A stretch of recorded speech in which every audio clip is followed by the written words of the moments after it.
there's not enough signs for me to make sense about what you actually want. And you're not there long enough, dude. Yeah. The signs might have been there, but you're only consuming them intermittently. That advice by saying, well, actually, you see that person over there, they're doing X, Y, and Z. That's actually what you need at this point. It's not what I've got to offer, but why don't you go and talk to them? A lot of things jumped into my mind there whereby some is imposed, some isn't, some is self-imposed.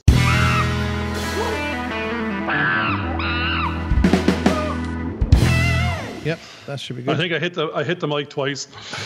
Okay, so we'll go with that. That should be capturing my screen of you. So I've got you, and then we've got what's on the mobile that you're looking at as well. So that should be okay. We've got a combination of those 3 cameras at the moment, which should be fine. Mm-hmm. And as you said, we're learning in the sense of my phone was looking at my bald head, looking at me, looking down at you on my computer that's leaning. So when we actually looked at my phone, and that's the one we're going to try and use for the best quality video, we were actually realizing that I'm not looking at an audience. I'm not looking, or seemingly I'm not even looking at you. I'm looking down at where my PC is. So this looking eye level now is what I'm going to try and do, and that's where the 2 cameras are, and that's where your face would be if we were sitting in a room, as opposed to where my PC is, if that makes sense. Yeah. So yeah. I'm going to try and stop looking down on you. That's what I get. No, I never actually. That will never happen because I'm 6'6", and I don't know if you're 5'10" or 5'8" or. I'm 5'11". 5'11". No, I'm still going to look down on you. There's no way, unless you get platform Elton John shoes, that I'm not going to be looking down. No, that'll be fine. That'll be fine. We'll be all right. We get you sitting down more often than we would getting you standing up. And that brings me to when I was younger. I always ended up with the small women, but you were in nightclubs and pubs, and you were all sitting around tables, and then everyone stood up, and then all the rules changed. I was 6'6", and they were 5'3", and now you're going, does that change your opinion of them? Now they're a different person because you're no longer at eye level. And I was going, I fancied them when we were all chatting and conversing. And now that I'm standing up, we have this new, is it a problem or has anything changed? And always people were saying, there's the tall and the small, when they were walking down the street hand in hand, and they're going, why is a tall one always with a little one? And this brings me to tall girls. They're going, the problems that tall girls have, you very rarely see them going out with small guys. It doesn't work in reverse. That's something it's actually interesting because I'm 5'11", my wife is 5 foot, so there's 11 inches difference between me and her. But we're definitely equals. There's no way that I look down to her. No. I'm saying, of all this genetically modified foods, the average height of a girl in Ireland now might be, could be 5'11", 6. Yeah, but we're turning back into Norse men and women and Vikings, and there's a generation. Well, it might be just a modified food. But. Don't forget that most of what we're talking about is the impressions that we get inside our head. It's the little chatterbox that's working away, trying to upset us. That's exactly it. The chatterbox had already kicked in, going, I liked her a second ago, and now I don't know if this is going to be a problem. She's 6'3", looking down on me. I'm 6'6", looking down on her. What will people think if we're walking down the road? What other people's opinions? All of a sudden it matters. And you're going, this is a chatterbox. This is if this, then that, then the other. And in your head, whether it be business or personal, it's you're going, my chatterbox is gone off at 90 miles an hour, filling up my presence, and there's nothing going on. It's quiet outside. My head is exploding with possibilities and problems, as opposed to opportunities and the dreams. Other person's probably kind of going, where did that come from? What did I do to do that? Why is he suddenly thinking that way? I didn't do anything. What changed? And again, my chatterbox is a weird one in the sense of it goes on, like people always wonder, I'm jumping into a conversation, but I've gone through 5 iterations of it because I'm normally processing quite fast. And now I'm jumping ahead of where the conversation's natural pace is. And now I'm getting bored, possibly with something I've already discounted that they are just about to arrive at. And I want to get back to me and what I think is the better subject. And this brings us back to earlier on going, that's not a conversation. That's me being narcissistic. That's me talking. That's me being about me, and it should be about you and them and us. And this is a learning that I'm going on. I have to go, no, Actually, we got to get back to this. There's no I in team in the business speak. It's a we. Yeah. There's no conversation without two. Well, not in my mind anyway. My mind is having a conversation with itself. But. So how do we, one of the things that's quite interesting is we've both been reading books, and the main focus is on the individual and how the individual starts to develop their own voice, or the little artist that's inside them, the child artist that everybody has inside them that's wanting to escape. And quite often, as the Artist Way talks about, has become the shadow artist that wasn't encouraged, always wanted to be, and then felt it was too late and they'd never have a chance. Whereas what a lot of these self-help stories are trying to tell us is that it's never too late. We can start at any point. We can go, even if we're 80, we can start to learn something new. It's never too late. And the fact that you're now thinking about it means that the universe, from your perspective, has actually now put that idea in your head to reignite it, to get to see whether or not you will actually activate yourself. And quite often, that could be the whole point of us being here in the first place. I like what I'm hearing. The one sentence that's jumping out, or a couple of words, is it's never too late. It's never too late to be you. You're always you. But is it your inner you or your outer you? Is it your brand or perception of this is what people think I am because of the way I talk, walk, and look? And that's what perception is in terms of branding, in terms of business, or brand you in terms of personality, is strange to other people in the sense of their perception of you is you're happy, you're outgoing, you're loud. And on the what could actually be going on underneath the surface with an awful lot of people is they're actually introvert, shy, and stressed, or have their own worldly problems going on in their head, but just not reflected outwards for others to notice or see. So hidden stresses, hidden depressions. People get a shock as to why people commit suicide. I never saw it coming. We didn't see the outer signs, but people were great at disguising things. And the opposite as well, in the sense of the inner voice in the chatterbox was they couldn't solve the world's problems and then didn't feel that they should belong to the world, and then took themselves out of the world and never actually had a conversation and conversed to let other people bring that, help you solve that problem, show you the problem is a small thing, not a big thing, to give you other options where you thought there weren't any. And so therefore you're going, stop the inner chatterbox, silence it, let the inner you express itself outwardly, and engage with the world and your friends and family to change things and make a difference. I think quite often people, their chatterbox inside colors the way that they're thinking because they're actually talking to themselves, and they forget that they need to express that and share that outside.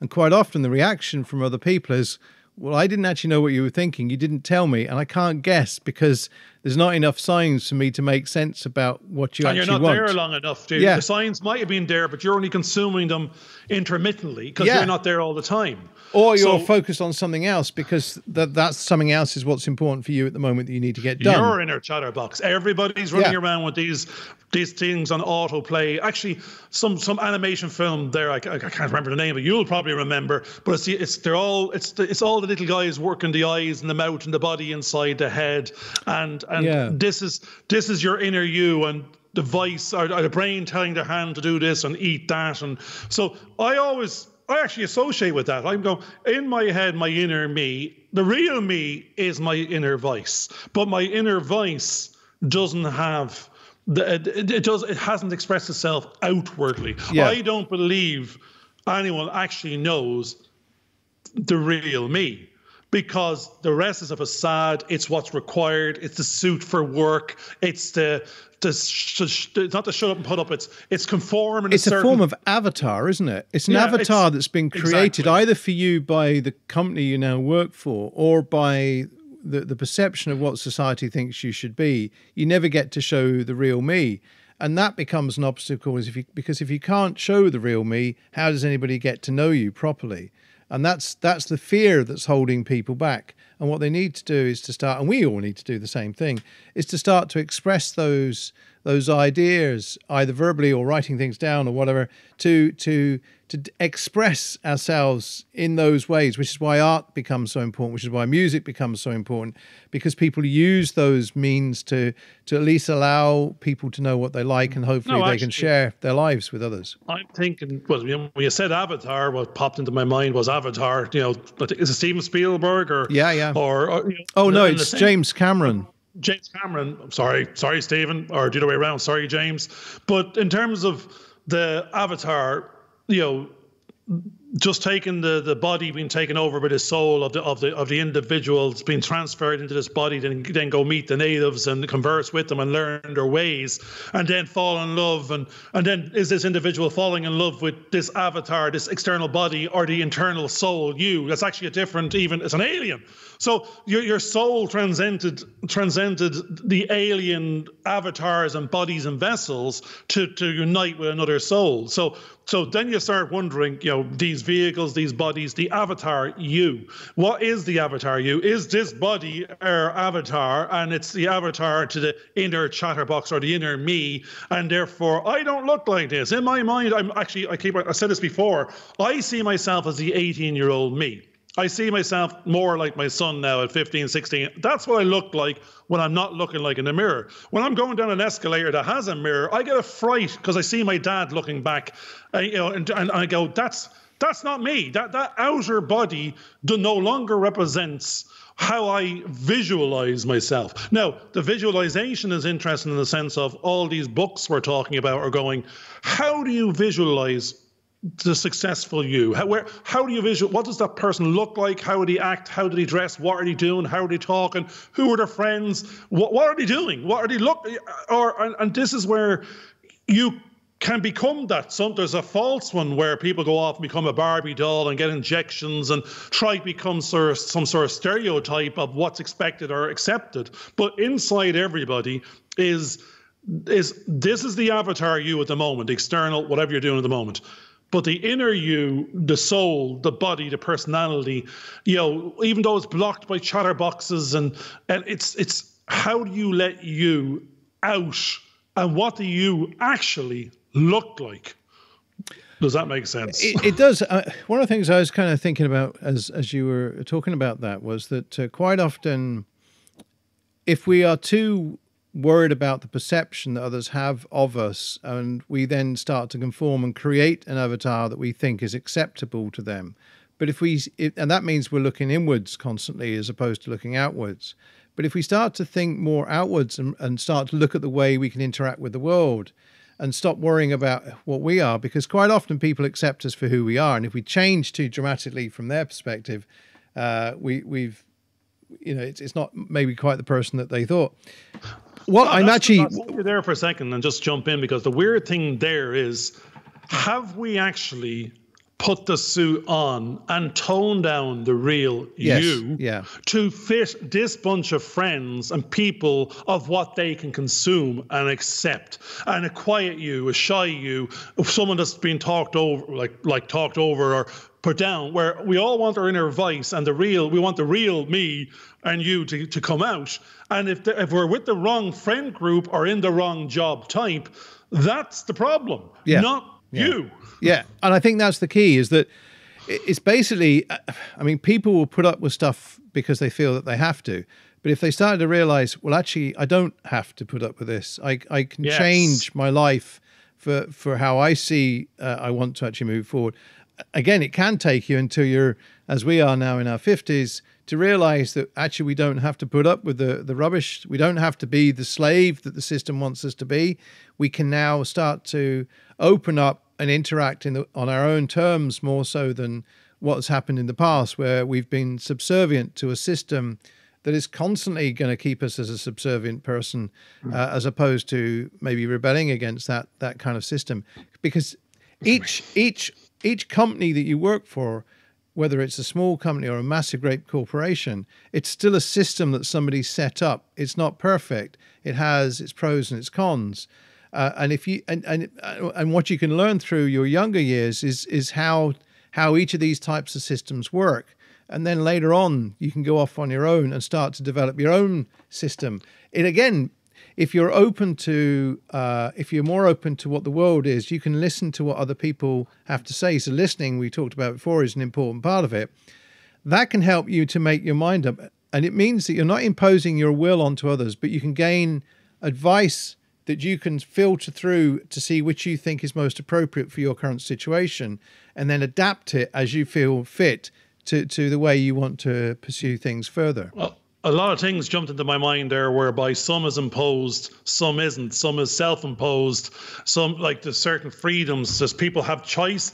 An awful lot of time you go, I had the bills to pay, I had to feed the baby, I didn't have a choice other than put bread on the table, I had to get that job, and then I found myself, I adopted more bills and had to stay there. It wasn't the company's fault or the circumstances' fault, it was just that we were actually, I think you were more reactive to the universe than proactive, and accepted where you were as being my place in life, where actually I couldn't possibly learn more and grow more, because that's where the fear, I'll use the fear to keep myself. It wasn't the man was keeping me down, I was keeping myself down. I was doing enough with my chatterbox and fear of the unknown to say, I'm okay, I'm safe where I am, I'm paying the bills, it's all, we're making do, we're getting by. And the risk to actually double up or triple up or go 10x in the language of today is too much for me now, because of where I am in my life. And so we're saying we've gone from 20 to 50 and like halfway through our lives and going, well, I'm willing, and you're willing to take a risk now. And then you're saying, why didn't we take a risk earlier? And maybe we weren't ready, or circumstance didn't allow. Actually, in the last 10 years, just thinking of the macro risks, went from, I've gone through tech bust, credit crunch, recession, property recession, and now we have pandemic, and going, mother of God, 4 times people have lost their pension. Some have doubled up, others have gone, I've tried, I did it again, and I'm put down. It wasn't that they got put down. The universe stepped in and wiped out an awful lot of people. But what the whole game here is that you're not dead. Get back up. It happens. It will keep on happening. Life is cyclical. Well, I think that's learn from it. Yeah, that's something that, as you were talking there, my wife would say, did anybody die? So if you're taking certain types of risks, and if you didn't die, or somebody else didn't die, or you didn't kill anybody, then what did you learn from the mistakes you made, and how can you implement different activities to make things better the next time round? But the key thing is to just keep getting up and carrying on. Actually, I'll stop. I'm going to jump in there, because we were just chatting a little bit earlier before this podcast. The word, an awful lot what I'm hearing in the news at the moment is survive. Yeah. And let's just survive this time, and if we get through, then business will be fine, and things will get back to a new norm. And we're going, thrive. This is the universe saying, why aim for the moon? Aim for the stars and hit the moon. You don't want to survive. You want to thrive. You want to double up. You want to 10x. You're going, because it takes the same amount of brain power. It's an extra zero after the comma. You can go, why not think of 1 million instead of 1,000? There's nothing stopping you. We're immediately just putting in the minimum when we can actually go max and actually get the minimum by default. So I'm sort of realizing I very easily always go to, we need this amount of money to get over that. And I go, no, it's not what I need. That's what we need. Need is a basic instinct of survival. We want to thrive. We want to have cream. We want to give back. We want to be philanthropic. I can't be philanthropic if I haven't got this cream that I've generated. I want to be more in that, get to this philanthropic state as fast as I can, which means I must have thrived and more than survived to get to this time that I can influence and affect other people's lives, so they won't be stuck in a similar rut, or give them one leg up and pay it forward. So I'm looking to thrive, not survive. Can you repeat that word again? Is that drive? Thrive. Actually, that's me Irish accent with a TH. So there's a TH thrive. Right, okay. Thrive. These big lips. Yeah. I can't do it. No, I mean, we've touched on beer and bear a few times. I'm going beer. You're going bear. No, I'm beer. You're bear. When you're saying beer, I'm saying bear. It's the bear with the beer. Yeah. So but it's the accent. That's what we receive and what we see. Yeah, just to clarify, it's actually it's thrive. And as opposed to drive or thrive.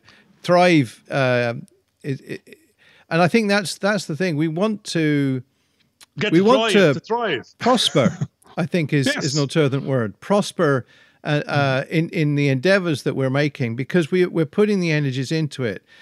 I mean, quite often what you do see, which is where we come back to this idea that there is a negative as well as a positive. There are certain forces trying to drive you down, and the task is to try and keep pushing forward against those All the books activities that are trying to knock you down. That's it. What we have to do is we have to try and, as fast as possible, become self-aware of those moments. Yeah. And then immediately bank them, put them down, because otherwise we feed them and they will get the bigger weight. And that's the thing. So as I notice myself, I'm starting to notice myself when I go to that space or that worry or that fear, I immediately write it down or blank it and think of something nice. So I don't feed it. Don't feed it the energy to survive. Yeah, that's the two wolves thing, isn't it? Whichever one you feed is the one that's going to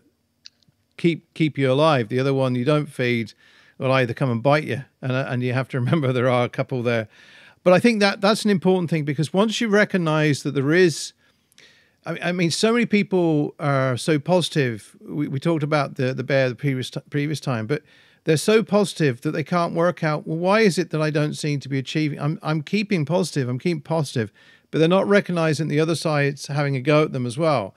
But once they've recognized it, they actually disempower it from actually having the effect. Once you know, oh, right, that's what's happening, that's what's stopping me, now I can do something against it. If it remains hidden to you, to what the actual force is that's trying to stop you, as well as the one that's trying to encourage you and nurture you, then you can do something about it. But if you only recognize one and you can't recognize the other, then you're constantly torn between the two, and you won't necessarily, you'll be stuck in the same place. And I think once you recognize that there are two forces, you can then implement actions that will actually prevent the negative from holding you back and align yourself more with the positive, so you can actually move forward. No, actually, I'm hearing the weird thing is we can be positive all we like. It's no use if we're in a room and we're not bringing it out of the room into the universe. Yeah. So we can get the negativity, we can I'm going to get all excited, read the book, and I'm going to feel energized and run around the garden and have my smoothie for breakfast. And then I'm going to go, I'm just going to get deflated, because the positivity was looking for a spark and charge and neurons and atoms to bounce off of, but I stayed in the box. So then it just deflated again to the next day's reinflation of positivity, to then be back to negative, because it didn't grow. And growth means meeting other positive charges and negative charges and influencing them and changing them, and then becoming more and more. The building blocks of atoms, well, I'm not too sure what the building blocks of atoms are, the other way around. Our atoms are the building blocks of everything else. But we're just one positive, negative. And we will have we'll end up with either or charge, or keep on moving between them. But in terms of the universe, we're one atom with a positive or negative charge, that we've got to go out there and interact with our atoms, or we're a lonely little atom or molecule in the universe and have no friends. Because when you build relationships with these other atoms, and normally is of similar sorts to yourself, or combinations that accept you or don't reject you, then the universe gets built. Things get built, and they come together, and they're stronger, and so therefore that's what we are. We're a positive, negative ion atom running around trying to find which charge we are, but we need to go out there and interact with others like ourselves and grow. Well, the interesting thing is that you've got your proton, you've got your neutron. There you go. You're much more educated. And you've got your electron, you've got a proton, a neutron. So there's a negative and there's a positive, but there's something in the middle of it, and they form the atom as such. But I think it's we get stuck with that negative voice, that we know what we'd like to do, but we're frightened to actually share it with other people. We're also frightened that if we share with other people, they'll steal it. So there's that negative thing coming in. Whereas if we actually give and allow it to go, however it takes off. Shareware, yeah. Well, one of the other things was that it was freemium to become premium. Was that once you start to share, then it starts to come back. It's that pay it forward type thing. You do get things coming back, and the universe does open up. The more you give, the more you get. And that's actually what most of the LinkedIn models, all the rest of it says, stop selling. Yes. Selling is the last part of it. You sell by educating, informing, entertaining, building relationships, likability factor, believability of story.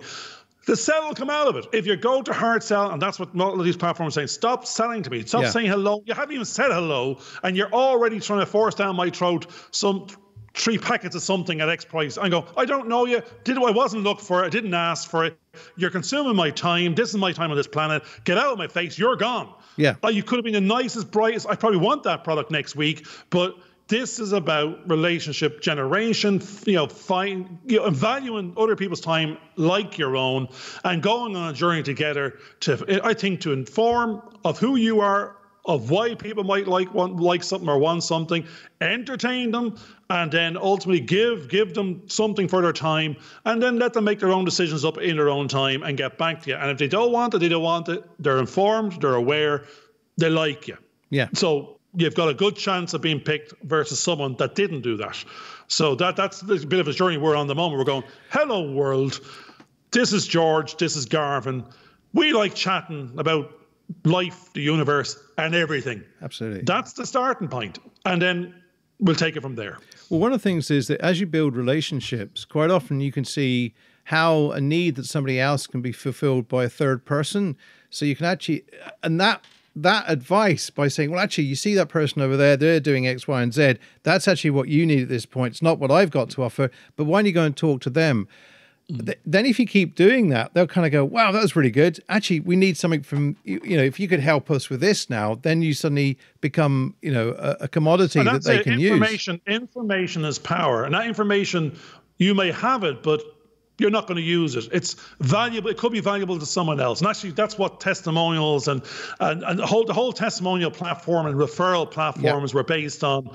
Well, if you give me something of value, then I'll give you something back. But you weren't looking for it. You were happy to give it and be counted and valued for, well, it was no use of me and no value to me, but I know it's of value to you. And I'm happy to give it because I want to be, everyone wants to give. Everyone wants to be thanked and everyone wants to be acknowledged. Now, there's takers and there's givers. So an awful lot of people will give without wanting something back, but the acknowledgement, at least the fact it's happening, might be enough of a thank you or something. It doesn't need to be monetarily otherwise, but taking and not giving anything back at all and not recognizing is taking things for granted. And that's their time, that's their life, no one wants to be taken for granted. And actually, that's our whole existence.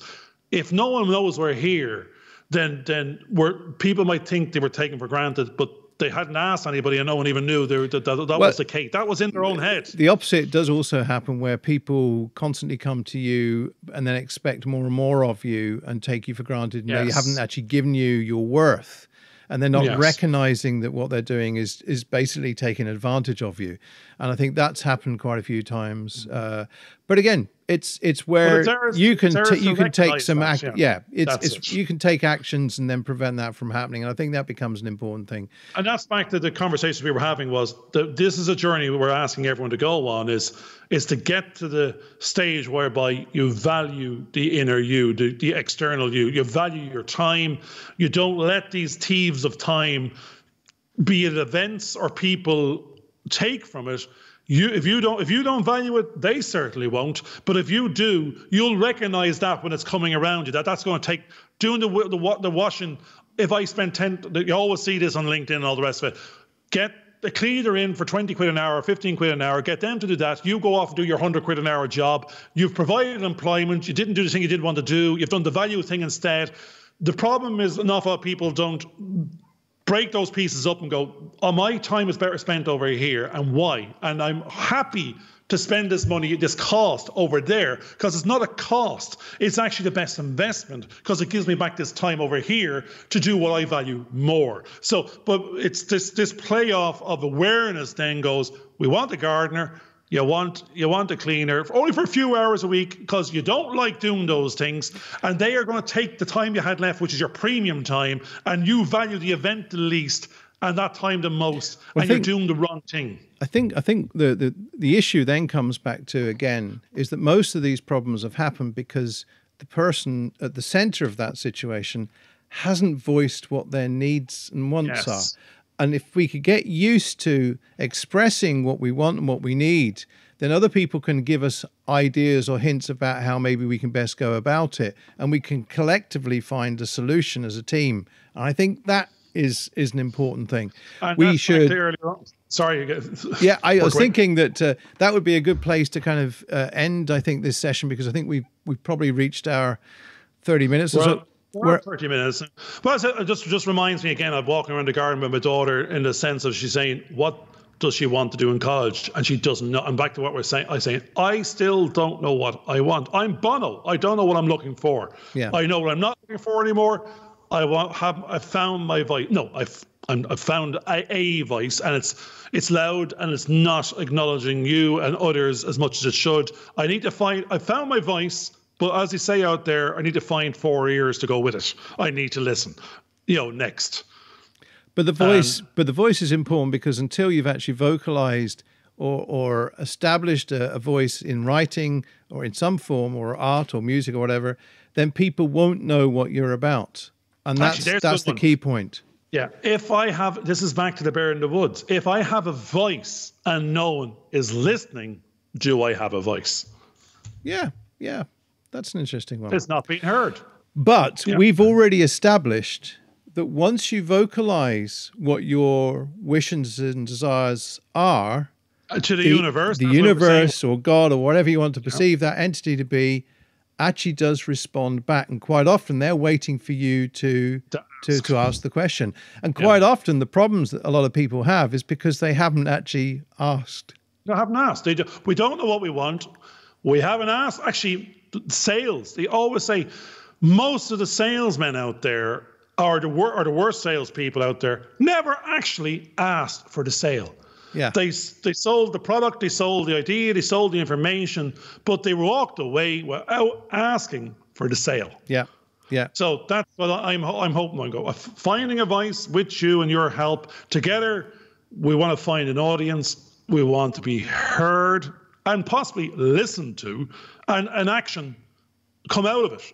A difference, a change, a stimulus to change, if that makes sense. And I think the other thing is we want to hear from people what their thoughts are on this same sort of topic, so that we can then evolve ourselves and develop from what they have to say to us. The conversation. We want to develop that conversation. Exactly. Yeah. So it's without people listening and hearing and going from the power of 1 to 2 and more, it's to start this conversation, this bigger conversation of what do you want?